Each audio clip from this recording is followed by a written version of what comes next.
Hello, my name is Sam Swice.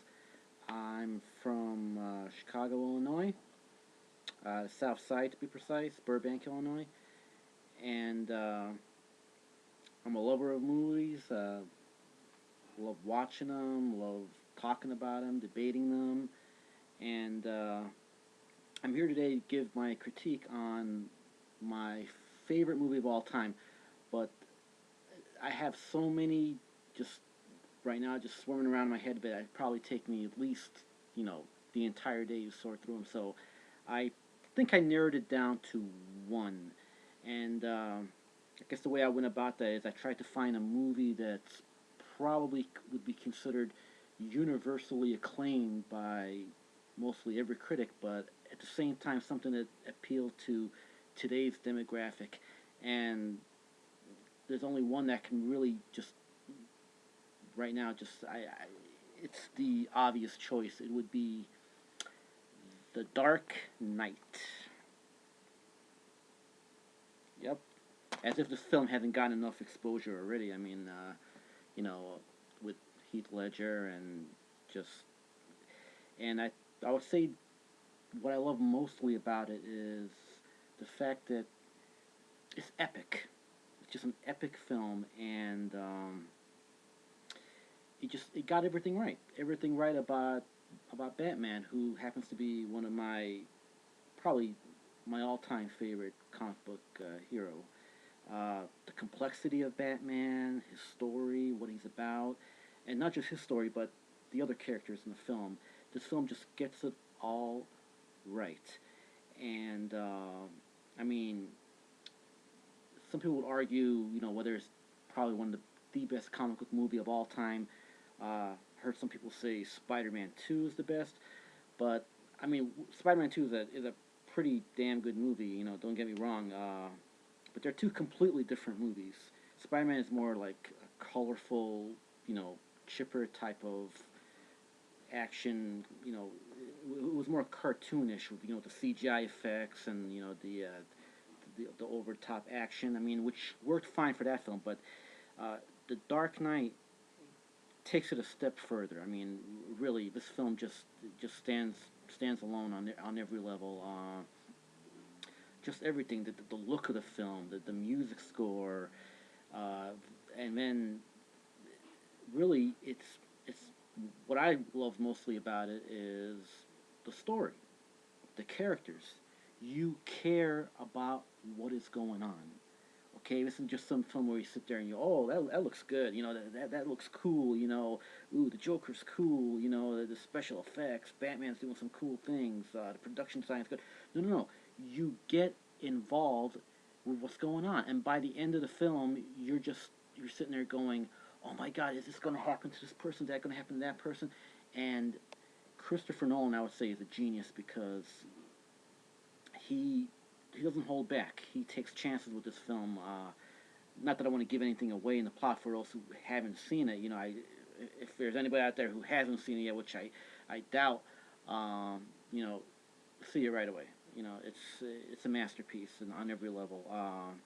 It topped Batman Begins, I think. Uh, which was a film that I was anticipating, but it fell somewhat short of my expectations. But The Dark Knight more than made up for that. This film is just, I mean, it becomes sort of like it starts out as this action movie and then becomes a sort of you know, a haunting, you know, just a tragedy almost. You know, uh, it doesn't have a happy ending. It doesn't end with Batman standing on top of the building going, "Hey, I saved the day," this and that. You know, and this is probably one of the few movies that I've seen in a long time where, long after I've walked out, it's stuck in my head for a few days. I mean, I don't know how many movies I can say that about. I mean, let alone a comic book adaptation. In my opinion, it's one of the best comic book movies ever made. Probably the best. It, I would put it right up there with maybe the original Superman from 1978. That's the only film that probably comes close to matching it, and it because it takes the characters seriously. it takes the story seriously, something which other comic book films have always failed to do. It was always about, which big actor we're going to get to play the villain or play the hero, and how much money can we spend on visuals and CGI and special effects.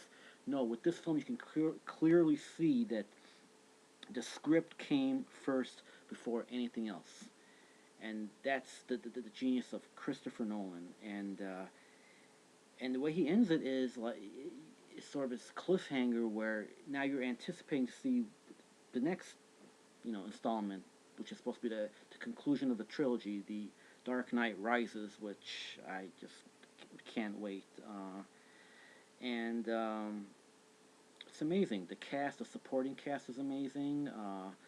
You got these top-notch actors who don't play it like we're in a comic book movie. They play it like they're in this real world, this real environment, and their interaction, and it's nothing jokey, nothing campy, and those have always been my kind of comic book films. When I seen the original Batman back in 1989, that was another film that I was disappointed with because I felt it was just all style and no substance. And even back then, I was saying, when are they gonna? They should have had the perfect Joker. They should have made him scary and evil, and Batman should have been tormented and tortured, and you cared about their interaction and the supporting characters. And that film had all the right ideas, but Tim Burton mostly turned it into just this visual extravaganza, and Jack Nicholson's Joker dominated the film, and he wasn't really a villain, and Batman was barely in the film half of the time, and when he did show up, he was sort of like subdued and wasn't interesting, and but it took him what almost probably 20 years or so to come up with the perfect Batman movie, and I think this is it. You know, the best one yet. Anyway, it's hard to find another comic book film that will top it. I think. Maybe the next one, or I don't know, but it's probably one of the best. It deserves its acclaim. It deserves its box office success, which it raked in millions, and it got it right in every department, and that's why I would say, you know, my most recent favorite movie of all time is The Dark Knight. Love this movie. This is Sam Slice signing off.